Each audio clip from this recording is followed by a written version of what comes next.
let you guys finish setting up, putting We're your live headphones. now? Yay, All right, we're live. back. We got 2 more wonderful guests in here. We got Jon Mack. and we Jon got Mack. Chalyce Macoskey, right? Absolutely. Macoskey. Say that 5 times really fast. Macoskey. We need the surround sound. Macoskey. Should we set it here or there? I don't know. What do you like? Get both of you if you get it there. We can get both of us here. Yeah, Sorry. Just take a moment and frame that shot up for yourself. Chalyce, can we see you? So we're so excited. Are you excited, Thomas? We're going to transition from extremely excited. one creative realm into the next. I tell you what, Breon's a special guy. Special guy. We're lucky to have him as an artist making movies for us. That's for sure. Love it. Absolutely. So now we have the wild animal activists, which is such an more important now than ever because of our EPA. Let's set those mics up for you. Yeah, go ahead and adjust them right in front of you, close by. Other way. There you go. You're good. Okay. Chalyce, there you go. There you go. All right. Perfect. Let me test you. Good. Yeah. There we go. That looks perfect there. Okay. Talk into that thing so I can hear you. Hello. Okay, you're low. Come closer. Closer to you have to Closer? eat it like an ice cream cone. There you go. How about you? Can you hear me? Yeah, we got you. Perfect. Hey, we got you wired and we're live now. So you're watching Breon back there? Yeah, we were listening to the interview. It was wonderful. Oh, yeah. Interesting fellow. Yes. He was talking about the Amazon and he was talking about his experiences as an actor and as an artist. I mean, you're bringing another level of awareness to our audience relative to our surroundings and trying to help us key into important things that keep this world special. Can you tell us what that's about? Oh, well, I feel like nowadays especially we need more of that. You know, we need people that are more tuned in and bringing more to the art. I think it's evolved to that point now where, you know, a lot of creative people are... Pull that thing more in front of your mouth. There we go. A lot of us creative... Move to your left. Like here. How's that? Is that better? Perfect. Yeah. There you go. Now I'm getting a good reading. I was going to say a lot of people, creative people in general, are becoming more activist involved and becoming more in that realm because I think it's a natural progression of, you know, wanting to use your creative gifts to heal the planet or to help people or whatever it is you're passionate about. But I think it's a natural progression. What brings you two together to protect these endangered, beautiful wild animals? It was a group effort. We actually met at the Closer to the mic. Emmy's Gifting Suites. Oh, Emmy's Gifting Suites. Yeah. That's what you guys are doing tomorrow, yeah? Yeah. You met there at the Gifting Suites? Originally, yeah. That's kind of random. Well, yes. I was a vendor. I was a vendor with my oils. With your oils, which we have some right here. Yeah, we have some oils. I don't know where the camera is. That's right there, right in front of you. There you go. There, camera. Yeah. And open it up, and you'll see. So anyway, so what's the passion there? So tell us. Yes. I know. I mean, I saw in your music video, you guys got. If you watch those beautiful promos there, you got to see a little bit of Jon Mack's music prowess, and in there you had a lot of wild animals. You had a lot of tigers. You had a person dressed up as a tiger. Yes, that was you. Yeah, that was me. So what's happening? Tell us what we're up against, and tell us about this challenge of protecting our endangered. Well, I think right now it's now more than ever it's needed. I think everybody's kind of seeing it. The world is coming to a point where we really have to go into overtime taking care of our planet because just the devastation that's happened. Even alone in Florida, we were just talking about what's happening now in Florida with the Gulf and the red tide. Yeah, it's all over the world, really. But I think we're both caring, passionate people, and I think we both have the same vision of really wanting to do something to legitimately make a difference. Not just talk about it. But well, there must be something about the animal. Well, I mean, where were you when you woke up to this particular plight? Oh gosh, I mean, I've been aware of the animal abuse for a long time, and I went to Thailand in 2012, and I first got to meet my first elephant there, and is that the elephant that kissed you? Yes. Once you've been kissed by an elephant, that's it. That was the sweetest little moment. You see that? Yeah. It kind of just went. It's like humans. That's right. And you were like a 7th 7th grader getting kissed by a boy for the first time. Absolutely. I think I fell in love. I mean, I've always been in love with animals. I grew up on a farm, but I think, so for me, it's a natural thing as a nature lover and animal lover. But I started to really realize a few years ago, I think after I went to Thailand and paying more attention to what's going on in the media with, South Africa and Asia and all this poaching issues, it's just in the last few years, it's really ramped up and where it's devastating. How's it possible for it to ramp up? There's not many of those animals left. I know. That's the scary thing. Their killing is just 80 were they found last week. Yes, I think yes. Oh my gosh, I know. Botswana. Botswana. Yeah. That was awful. I mean, just alone that many in one. And so I mean, to shout out, if we can talk, because this is a serious subject matter, but we're also here about joy. But the one thing that I notice when I'm in service, what does it do? It improves your JoyScore. It makes you happier to know that you're extending a kind hand, and especially to something that doesn't have a voice. So if you could share really quickly with the listeners how they could actually help right now, because with the subject matter down in Africa, it's at debate. So there is a chance for humanity to have a voice that we do want to save our endangered species. Absolutely. I mean, I think that the public outcry that has been growing more and more, that we always vote with our pockets. So like some things like countries that are maybe more guilty of the poaching issue. There's certain countries that we're aware of, maybe not supporting those countries anymore as much as we did. Those things seem to work. I mean, we can sign petitions, which is great, and get out there and just be the voice. I think that is the groundwork of what we can do. But we look for foundations and nonprofits that are really out there on the field, doing it, doing it, like the David Sheldrick Foundation and people like that they're really rehabilitating, like orphaned elephants who've been victims, their mother was poached or something. This is very common now that these animals they're babies and they're abandoned. There's nobody, they can't fend for themselves, so supporting groups like that and groups that are protecting the animals like we did. Like the Black Mambas. That is key. Group. What's the Black Mambas? What is that? It's a group of African American women, and they are trained like tactically, with the gear and everything to defend the reserve. Yeah. So what we did last year with our galas, we raised money and sent it over there so they could buy vests, so they could buy bullets, guns, whatever they needed to protect the rhinos. Well, there must be some inciting act. I mean, it's a big step between being a passive observer to being somebody that takes a first step to try to do something. Yes. Do you remember where you were when you decided? Yeah, I mean, it was funny for me, like the video that we showed a little bit of with the tigers and everything. That was kind of my first step of like as an artist saying, you know what, I want to do something concrete, not just I'd been celebrity ambassador for different nonprofits and things like that in the past, but nothing of my own. So after we made that video, I was talking to other, creative people that I know and saying we want to do something with our talents and pool our talents to somehow, do something instead of just sitting here passively, being upset all the time. And, like, oh my God, everybody's upset when you see this scrolling on Facebook and you see things that are happening out there. It's like you feel helpless. So we said, no, we're going to, start with the video, which is raising awareness, but then take it from there. And Chalyce and I had been friends and working together anyway. So we said, let's just, let's try to put together good people and try to do our own events even, whether it's raising awareness and raising money at the same time. Right. Just using any sort of celebrity that anybody has to bring that in and bring awareness and, step by step. And we did our first event last year and it was a learning curve and challenging, but also a wonderful experience. And, we finally felt like, oh my gosh, I walked the talk. I didn't just, we raised money to give to them to help them. Do you see her? Do you feel her? Yeah, absolutely. So your JoyScore is going up. Oh, great. Can you feel it? Of course, yeah.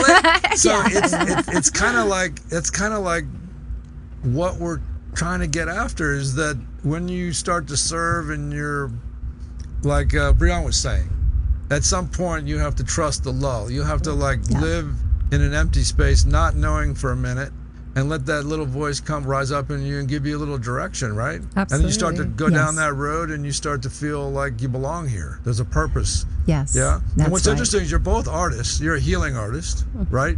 I would. And an author. And an author, and we have a musician, we have a musician, singer, music producer. So how are these little sidebars to your life helping you fulfill your musical or your healing pursuits? I mean, what's the relationship there between being proactive and helping something that doesn't have a voice, right, relative to you conscientiously doing your day-to-day gigs of developing musical talent or being talented yourself or helping somebody heal from GP? Right. It is. What are those relationships? It's my practice. I mean, we were talking about the lull. Mine is being in that space, space where I can let things happen. And that's taken a long time. That's well defined, though. The lull is the space where you let things happen. Yeah. Right. And Absolutely. so what happens as you let things happen? When you let go, then things really start to happen. So the more you let go and the more you trust and have faith in the process, it works. Which process is that? The process of manifesting what you want. Well, then can you share? Please do tell. The process of manifesting what you want. Well, it's with my practice. I'm Kundalini Yoga certified teacher, and that truly saved my life like 10 years ago with a traumatic brain injury that I had, severe. And I met Dr. Lynn Crocker at a holistic... Dr. Lynn. Yeah, Dr. Lynn, the Lynn. magical Dr. She's a wonderful Kundalini teacher as well. Yes. And entrainment entertainment now. I mean, we've doing some crazy projects, but it enabled me to put my brain back together, so to speak. And it's been a journey. I mean, I went from having severe cognitive challenges to, now I'm on PubMed. I have my research published. I'm here. That's right. I'm working with 4,000 people on Facebook with gastroparesis and other digestion disorders. I'm working with Jon, and we're doing, defending the endangered. So basically that initial job, or finding your way even in the Kundalini yoga, and then you in your aromatherapy and healing in these, allowed you the space to sort of wake up to this extra thing. Yeah. Or maybe this thing that you were meant to be doing, right? Meant to be doing. And I truly believe my accident was like a wake-up call for me to get on the track that I needed to be right here. I can't tell you how many accidents I've had. You're still waking up? Each You need one, a bell? it's a slap in the these are wake-up calls. So those are opportunities, right? We find ourselves down, and how we put ourselves back together, or how we allow ourselves to find our truth path from that unfortunate set of the circumstances. transition, the trauma, the event, the wake up. Well, the phoenix, the rising out of the ashes. Yeah. I mean, it's like a continual rebirth. Would you kind of explain it, describe it like that, like a rebirth? Yeah, absolutely. It's like being pushed off the cliff and know you're going to land on your feet. How about being a musician? How did that bring you to this? Is your musical prowess sort of cry out for things that don't have voices? Are you pulling that into your musical development and all of that? I think that's always been my bag, is to give the voice to the voiceless, or the underdog. I've always been a big fan of that, and I think music is one of those catalysts that's always been there for the underdog and been there to give the voice to those who don't always have it. And that's what I love about music. It is the universal language, and you can express so much through it that words can't say. It's healing. Sound is healing in itself. Explain that. How does that work? Sound frequencies. I mean, it's scientifically proven that sound affects our cells, and we're made of water and molecules, and it really literally affects us and vibrates our cells in different ways. So I'm a firm believer in that, and like binaural beats. And so what is the joy frequency? What is that? What is the joy frequency? It's whatever works for you. Yeah, that's true. There's That's not a universal frequency that kind of reflects joy. Well, there's the Schumann resonance, which is what 7.8 hertz of the planet. That's and a cat's purr. Yeah. Explain. Supposedly it's the same. Our audience needs to understand the cat's purr and the seventh. Yes. There's supposedly in science they've documented that the resonance of the planet makes 7.8 hertz. That's the hum that we hear, the vibration of the planet. 7.8 hertz. Yes. So that's a magical number. That's a magical number, absolutely. And a cat's purr matches that, and a lot of things in nature sort of match that. But there's a reason why when you hold a purring we cat, got to figure out how to get 7-8 point hertz in here. Yeah. Well, then, like how do we get 7-8 point? How do we get 528? 528 is one for happiness as well. 528, 5.28 hertz. No, 528 hertz. That's right. Yeah. All right, 7.8 and 528, two very important numbers to get a hold of. Because hey, if we can get happy from a frequency from the outside source, right? I mean, what a wonderful healing tool that is, right? Absolutely. But it's not as simple as that. Like you can't just impose that frequency on an energetic field, because they might need to be like when we're all talking about those moments where we dove off the cliff and we needed to free fall. If all of a sudden I'm pumping you with a frequency that's going to pump you back up high, then there's what we call spiritual bypassing. We avoid different things. So sometimes it's really important to actually go through the process where you're actually dissipating. Why can't you just get a cat? I mean, I had a cat. His name was Catface. His name was Catface. and I had a snake at the time, like a 14-foot python. His name was Nake. But the Catface would purr, and he would follow me around like a dog, and he'd make me happy. Cats also. What else do cats do? Cats put you in their place. Like cats will tell you when not to bug them. Cats will tell you when you have an attitude. I would imagine that's a whole other frequency, though, right? That's another frequency. That's not the 7.8 per frequency. Exactly. Well, apparently, if cats are using this frequency, human beings must be using this frequency on each other. We all are using this frequency. Yeah. We're all part of nature. Maybe it's a pickup joint frequency. Well, it is. There is. I mean, just like you said, you could feel John's JoyScore raising. Yeah, that's what it is. We're creating that oneness. So when that bell goes off, wow. we're reaching some sort of a frequency that we can all universally accept as some sort of joy or some sort of happiness, right? Absolutely. You gotta get some of that. Gotta get a cat, apparently. But a pet in itself also. As we all know, or any animal, when that elephant kissed you, you were through the roof. Oh my God! She was giddy and blushing. Money can't buy those moments. Right? Absolutely. But somehow, I guess, as we evolve with all the nanotechnology and biotechnologies and all these things coming together and the expansion of human beings, I guess we're evolving. And we're looking for these. We're looking for these things that conscientiously make us happier. We're looking for these frequencies. I guess in the future won't be. Right. We're just talking about it. I'm sure everybody's already researched this to death. But to make it a practical application and to seek out the best things in life, where we don't have to be popping pills or we don't have to be. And aromatherapy. Absolutely. That's been around for thousands of years. You can put a smile on someone's face just by inhaling. Which one? Inhaling which one? Which aroma? Well, rose is one. But I mean, like Break out some rose. I have I don't have rose here. Relax and release. Relax and release. What kind of herb is that?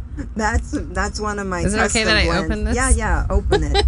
We're gonna open some relax and release aromatherapy stuff. And what's it made out of? Can I have some? It has Here, hand that to her. Let her hand it to me. I want to try some of this. Is it nice? No, bring it over here. Awful. No, I want to see it. Let me try it. Smells awful? This one Mountain Spirit. This doesn't smell awful. No. What is this? So how do you use it? Just like that. So Mountain Spirit is his favorite. Yeah. Wow, I'm done. Good stuff.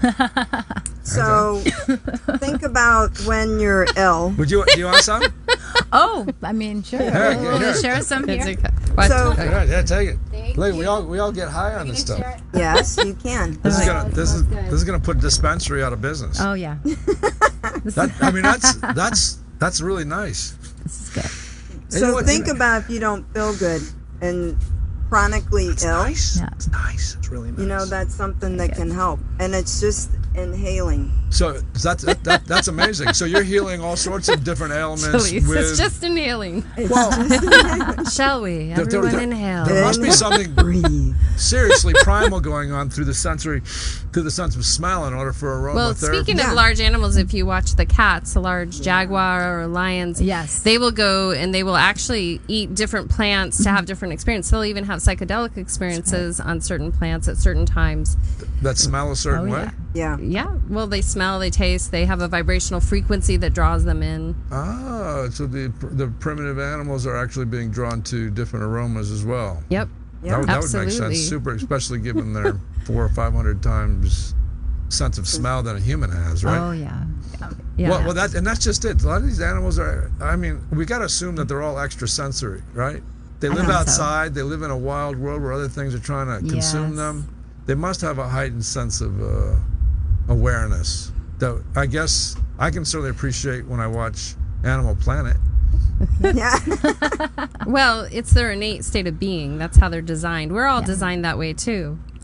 We're designed to have this innate sense of being, just like a tiger. But aren't animals a great example for us to aspire to? Like we're Absolutely. destroying a lot of these beautiful beasts that actually represent our universal strength, even though they might be predatory. You know, there's 7.7 billion of us. We can afford to spare a few of us for them to eat, right? Plenty of people on the planet. That's for sure. Well, there's no beginning or end, Thomas. So just because you take a new form doesn't mean anything. Oh, hey, there you go, right? Just keeps Right. going. Right. Well, there must be. That's my love of animals too. Yeah. Their acuity, their innate presence, Yes. their intuitive understanding about what's going on, their correct read of our behavior, Yes. their reactive nature to the truth of our behavior, and so many of us misunderstand their behavior and create the reactions in these very sensorial, primal beasts. Yeah. You know. Yeah, and that's why we got to step up. That's why we're doing what we're doing. You know, like a couple of weeks ago, you know, Sonny Marlar and myself, we went down. Sonny, my favorite filmmaker. Sonny, yeah. Another one of my favorite filmmakers. Yeah. That guy, Sonny, you're off the hook, my brother. we love you. You just keep creating. Right. So I told him, you have to come to Florida, because around the Gulf Coast, from Sarasota all the way down to Cape Coral, we're losing thousands and thousands of marine life. So we went down, we connected with Gasparilla Boat Tours, Captain Jack, who is amazing, him and his wife Dawn, and they took us out for several hours, and they were showing us the quality of the water was horrible. No. That's some of the video that we saw that we put in your little That was- promo. yeah. That was the trip you're talking about. Yeah, Amy Wise, who has this great big long word that means working with water. You know, she's a specialist with water. And that little clip, she was sharing with us the procedures and different things to test. And she's actually part of the Captain Planet project, which is going to schools and educating kids and getting this message across. So Captain Jack and his wife, who has lost a great deal of money from this, because, I mean, last count, 66 tons of marine animals were scooped off the beaches.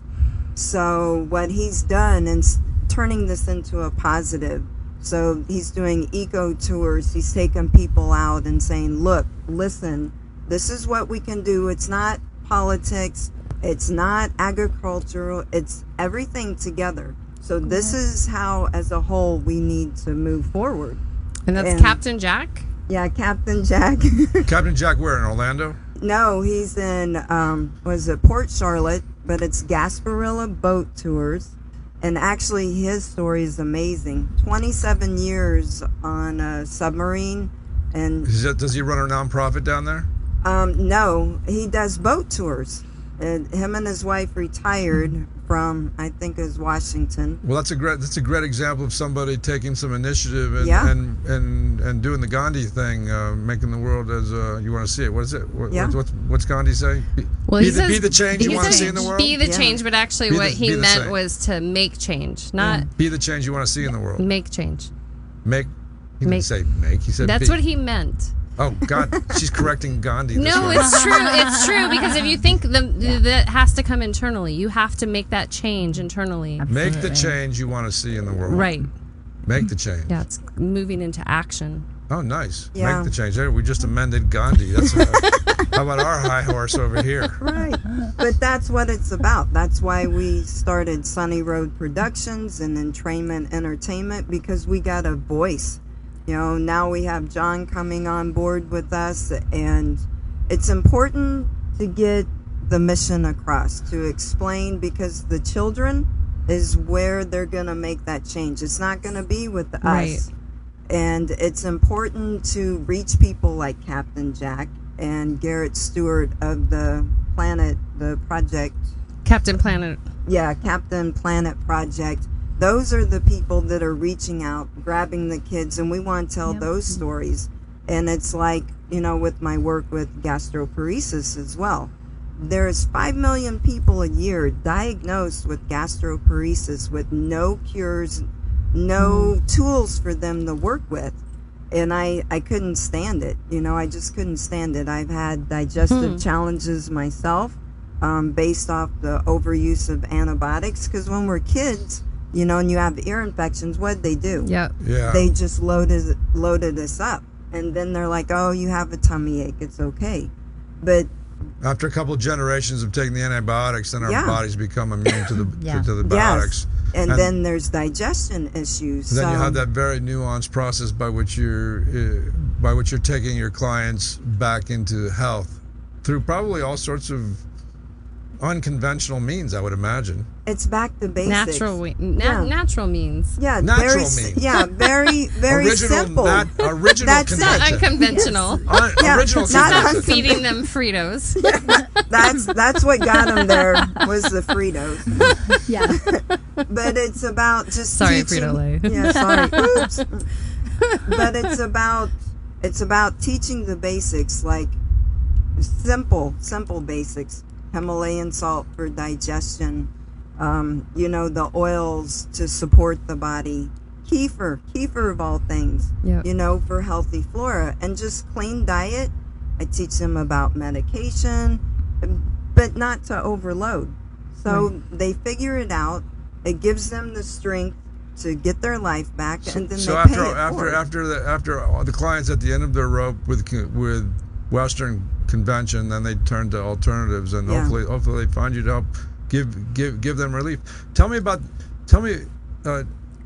Miss Jon Mack. Tell us about the music journey, because you know you got a whole boatload of people that imagine themselves to be rock stars or imagine themselves to be up on a stage being admired by thousands of people, and as that artist makes them feel things that they want to feel. Yes. How do you go about that process? Like being as a musician, or just being as a talent. Like how do you do that? Well, I mean, I think part of the important thing is, like, you know, it's cliche, but just you have to stay true to yourself and your expression and your, you know, what your intention was in the beginning, like who you are as a person and as an artist are very connected in many ways. In terms you know? of your voice, in terms of developing your voice. Yes, all of So that. who you are, and your da da da. Yes, and that influences what comes out of you. Yeah, absolutely. I mean, music is very personal. You know, even though you're writing songs for the world in a way, it comes from a very personal place to begin with. So you have to be, 100% honest with that process. I think. How do you embody it, and then how do you share it? There must be like three different prices. There's one thing about writing a song. There's another thing about implementing it. Well, I do a lot of my own recording and producing. So, I mean, I'm there from the ground up. So I kind of have the vision, the overall vision of what I'm trying to get. What's your process? Oh, I mean, it goes from scraps of ideas to me getting in the studio and just getting my hands dirty. And so how do you do it? So what's your process? I start with melodies, lyrics, sometimes melodies or little sound bites, and I get in there and I'm in the Pro Tools mode or, in that editing mode. And how are you inspired though? I mean, there must be something. I mean, not everybody's just going to sit down at Pro Tools with their personal home studio and then know what to do. There must be something else. I think what inspires me is like first of all, like just even my work with the animals, trying to restore. I mean, when you were talking, Chalyce was saying earlier, I think a lot of what we're trying to get back to is restoring balance. And I think, what I want to say through my music is the return to yourself, the return to innocence, the return to balance. That's a theme I'm always exploring. How do you find your balance? How do you do it? I mean, I'm always trying to do it. I don't think I've ever okay, I found it. That's it. I think it's always a method. How do you do it? When you do get close to it? What are some of the things? Yeah. Oh, I mean, going out in nature is a big thing for me. So what do you do? Where do you like to walk? I go on hikes. Like I live in LA, which we know tons of hiking and trails, and I hang out with my animals. So you must be doing something on that trail that's special. Yeah, I mean, just to me, just simple things like walking barefoot in the dirt is something that grounds you and inspires you, and listening to nature. I know it sounds corny, but it's true. Like if you quiet. What's your favorite hike? I mean, gosh, I like going off the beaten trails. I mean, I used to live near Griffith Park, so I used to love going there. So put yourself back on Griffith Park Trail. I know the one you're on. Yeah. Go ahead, take 30 seconds. Put yourself back on the trail. Yes. Okay. Go ahead.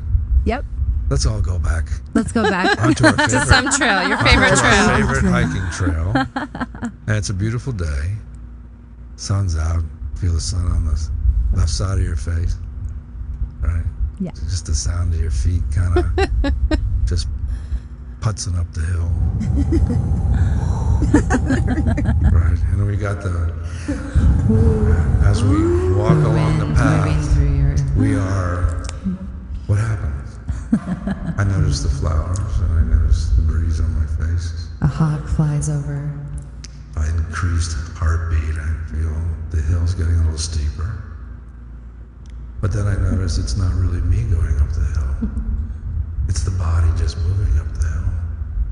But then where am I? Am I somewhere? Am I this body just moving up the hill? Or are you nowhere?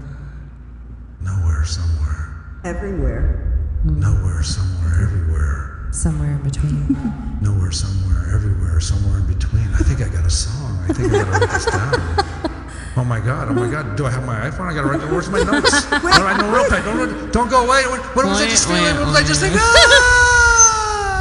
Is that how it works, kind of maybe? No, a little bit. I think like that. That's an inspiration hits you at the most random moments, but that's a good start. I think it's an excellent start. Absolutely. Yeah, that's sort of what happens. You just kind of find your way, and all of a sudden something kind of climbs up, and you start putting like an pieces idea together. Or something I keep hearing. I think that kind of the universe speaks to you. So when I hear themes coming across in my life, I'm kind of like, oh, wait a minute, that keeps popping up. So maybe it's time to explore that. What's the last theme that just popped up? Gosh. Well, I mean, independence. That's a big theme for me. Finding your own way of independence in the world, independent thought, independent expression. That's a good one to find on the hiking trail, because if you're not with somebody chatting your head off, then you're just all by yourself walking up a hill, right? That's right. Well, That's Jon, right. share when you were, you just came back off the set. She was being very perceptive about appreciating the culture and how different it was here. Yes. Well, I mean, I love part of what I love doing about our profession, and you get to travel the world and meet people of all different cultures, and to me that's the best. I get a lot of inspiration from that, and I just find that it makes you a better person. It makes me a better person too. How do you know you're becoming a better person? Because I'm more, my view of the world is more worldly, less judgmental, and so just what does that do? It raises her joy. Yeah, so there you go.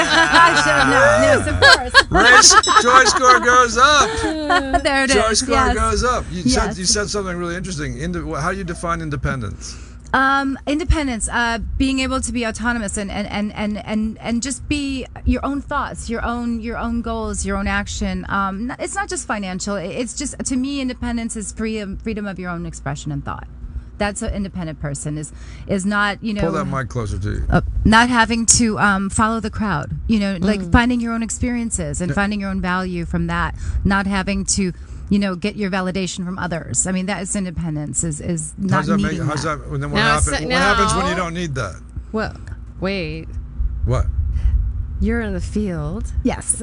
Where the light's shining on you, right? Yes. So what an interesting life lesson. Yes. Oh my gosh. Yeah. And so how is your art and craft going to transform now? I think it's gotten better because I have a stronger perspective to speak from. I mean, it's always a learning process. We're still here on this planet. We're always learning, right? Yeah, as long absolutely. as we're here, we've got a lesson to learn and a new day to learn it. But for me, I feel like it's made me more multidimensional as an artist, and just like I said, I think my work has changed and evolved over the years just because of that. Because that is That's to me huge. important. Yeah, it's very, very big. How do you know you're evolving as opposed to devolving? It's a feeling I get. I hope so. I hope nobody looks at my work or me and says, "Oh my God, she's getting worse." She was so good back then. Oh, but now I don't know. Yeah, She should go back to right conforming. So much better Please 10 years conform. ago. Exactly. I think it's a feeling you get. I mean, because art is so subjective. So what does an artist feel on your own work and yourself? You have to sometimes take a pause and look back at what you did a few years ago, because sometimes we just are always pushing forward. We forget. Yeah. So sometimes when you look back at what you did a few years ago, oh, my perspective's broadened since then. Or the cool thing about the objective existence of being an artist is you have an audience. Yes. So your audience gives you the feedback and lets you know sort of where you're at. So definitely, from that perspective, it's not subjective. It's, are people responding to me? Am I able to engage them? What do I have to do to make this more impactful for them? But doesn't it get a little complicated? Because like what you're touching on is that you have freedom of thought and freedom of expression. Yes. But what mass media and pop culture has is like, how do we get everyone to conform so they all are entertained in the same way? Yeah. Well, we were talking about that universal chord that they were kind of striking when they first came in terms of what is universally binding us together. And it seems like that entertainer also has that obligation to strike that universal chord in order to get through to all of us, make us all pay attention. But wouldn't it be more like art in the round, where it's the art that serves in that moment versus like, America's great for pop culture. Like we've mastered pop culture, but does that serve? Because what feeds your soul is like seeing the different cultures.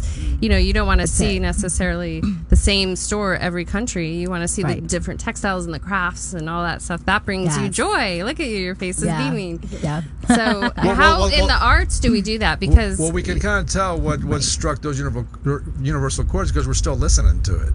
Right. So it seems like those frequencies and that artist managed to get through. We're still listening to the Beatles. We're still listening to Mozart. We're still listening to Beethoven. We're still reading Shakespeare. We're still return to those old movies that resonate. And there's something magical within those pieces of work. Any great piece of work, objective piece of work, influences whatever generation happens to come upon it, right? Of course. Right. And sometimes repeats again. Yes. Oh, sure. Well, I guess, whether the artist taps back into that universal, I think that's the repetition, because we're all kind of working, like Brianne was saying, the indigenous, him being an actor and him working with indigenous folks that took 2 months of acting classes and managed to turn in an Oscar-nominated performance. We're all sort of working back to our essence in order to impact our audience. And that's, God, what a journey, right?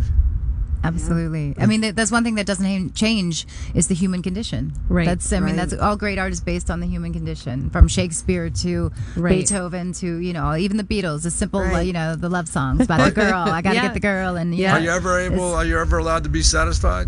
I don't know if I allow myself to be. Maybe that's it. Maybe I need to allow myself more of that. Oh, I'm not suggesting that. I don't I think I'm never satisfied. I'm always like, I want to keep growing and achieving more. But I mean, there is something to be said for stepping back and giving yourself some credit and, taking a moment to be like, okay, I've gone this far. I've achieved this. This is good. There's a balance there. I think I had this brilliant artist living in my garage, and I would buy him paints and I would buy him canvases, right? And he would just be happy painting. Yes. Right? But the problem is I go in there and I go, God, that's a damn masterpiece, right? And I go in there the next day, and he would have painted over. I was like, "What the hell are you doing? What the hell are you doing?" He said, I didn't have another canvas, so I just painted over it." And I was like, "Dude, I wanted that from my wall. You're not staying in my garage for nothing." But his satisfaction, his sense of not the part that was creating it wasn't the part that was judging it. Exactly. And it was like, wow, he's ebbing and flowing between his creative genius, and then he'd step back and his judgmental eye would come in there and he'd destroy it. And I was like, whoa, I so get it, but I don't paint. Yeah. But maybe he wasn't attached, too. Like, he knew he could make another one. He wasn't attached at but the thing was his, and I know musical artists because I've coached many musical artists. And either the artist is really strong in the studio or they're strong in front of an audience. But it's sometimes they can't work in a studio, or they freeze up in front of an audience. So my job was to sort of show them the common denominators between one side and the other, and how to create within the studio and how to manage and use the audience as energy, right? But even their ear to what the audience was responding to so positively, they go back and they listen to it, and with a judgmental perspective, which can't even begin to pick up the nuances of the genius of their own work. Well, having hung out with many musicians, you manage the who? Well, one of the P's, not all of them, but she managed one of the Black Eyed Peas. But that aspect is that toning. Like, I remember will.i.am would tell me, he's like, I was with Michael Jackson in the studio, and he would sit there under a table crushing ice and recording it because that was inspiration to him. So that, I think it's always, especially a group like the Black Eyed Peas, they're always trying to think of the layers because their music is it's not acoustically based. It's very complex. I'm just thinking how many times I sabotage my own life doing exactly the same thing. Go to work, develop something, work really hard. Part of me is not even aware of the amount of the amount of gain that I'm getting out of it, and then I start to judge myself and start to look back at the accomplishments, and all of a sudden I destroy the whole thing. I've probably gone through 20 cycles of that. That's okay. As I always tell my clients, you keep repeating cycles until you don't anymore. Right. And at that point, when you're ready to depart from that pattern, is your masterpiece. Right. If you don't get in there and screw it up, no, it'll yourself, happen. It'll happen. The universe isn't in a hurry. Oh, I'm not saying the universe. But aren't we kind of programmed with these? How are your expectations and requirements? Are you hard on yourself? Oh, yes. Yeah, absolutely. Well, just so you know, the part that's hard on yourself is not the part that creates it. I know. That's the biggest trick, is getting out of your own way. I think that's everybody's trick. Who's in your own way? Explain that. I'm in my own way sometimes. When you get too much in your head. You are just you. How are you in your own way? How many are in there? Good question. Some days more than others. Man is legion. Man is legion. That's right. And I think that's a big challenge for a lot of artists, is getting out of your own way, where that judgmental, critical thing comes in. It's not good enough. I'm not good enough. That, I think we all have to battle that monster. How do you do that? How do you slay that dragon? I think for me, I sometimes, I have to take a step back. Sometimes when I'm making music, I just do it, and then I take a break from that particular thing, and I come back at a later time because I'm too saturated with it. So I need and then I start something else and I come back to it. For me, that seems to give me a fresh perspective because I'm not so hooked on that one thing and obsessed about it. I think it's having a week, taking a week breather, and then coming back with fresh ears, fresh perspective. That, guys? That's one way an artist goes about her business. We have an audience. If you have any advice for any young musicians, any young people, we only got a couple minutes left. Yeah, I mean, my advice is, the tried and true of being true to who you are and what your message and your vision. Why did you become an artist in the first place? What is it you want to express? I mean, we all have our own perspective of things, but I think as an artist, you can't lose that sight of that, because it can't be for the fame, the money, all that stuff. That's all side stuff. It really, as an artist, like, what are you trying to say? What is important? Because obviously you became an artist for a reason. So what is your message to the world? And if you don't lose sight of that, I think that's your guiding light. through everything. Why did I become an artist? What's important Answer to that me. question as to why I became an artist, Yeah. and that gets. And then what do? Sit in a lull and wait for an answer? Well, I mean, sometimes you have to learn when to wait. Yeah. That's the crazy thing about it, because you can't force inspiration. Sometimes we try. I mean, there's days when it's just not happening. Right? And that's the days where you have to learn to let go and not be too hard on yourself and not beat yourself up. Give yourself a hug, right? Yeah. Or be go more improve gentle. your joy score by doing something that you love. Hit the trail. Exactly. Hit the trail. Go for a hike, yeah. right? Sometimes that's the best thing you can do. So what happens? You get Really that is. energy back up. You get that divine inspiration back up. You get to clear your head for a minute, and then Yes. what happens? Divine intervention. And right? divine intervention, and then it is like you are a channel. I mean, any artist, any creative person, you're a channel. So you just have to sit back and let it flow through you and not judge it. Let it come out first, and then you can later on you can go edit stuff and do all that stuff. But for me, it's like being a clear channel, and that's all about taking care of yourself, spiritually in every way possible. I think that you have to keep that clear as a creator. Whatever that is. Taking care What's of your that? body, Oh, taking care of your meditating, body, meditating. the spiritual aspect of it too, to keep yourself always flowing with that energy, because that's when we get in trouble, is when that flow stops. That's basic, and we try to substitute other things to get in that state of mind, and that doesn't always work either. So it's really a constant, It sounds like a roller coaster. Yeah, it's a constant thing. And, I think being an artist has never been an easy road. I think it's a very noble road, because it's not an easy road. I think to really say I'm an artist and this is what I'm doing with my life takes a lot of courage. And it's not easy for most of us.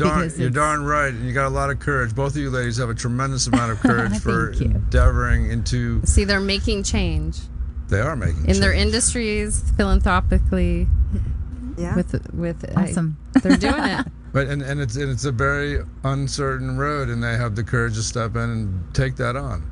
Well, Miss Jon Mack and Miss Chalyce Macoskey, you enjoy those Emmys tomorrow. Thank you. And Thank it's been a super pleasure having you. Thank And you so do much. a call out to your websites and where you want people to go to support your personal work, Yeah. and then also Yeah. your causes. Awesome. Well, they can come to defendingtheendangered.com is our website. We also have a Facebook page. Defendingtheendangered.com. Defendingtheendangered.com.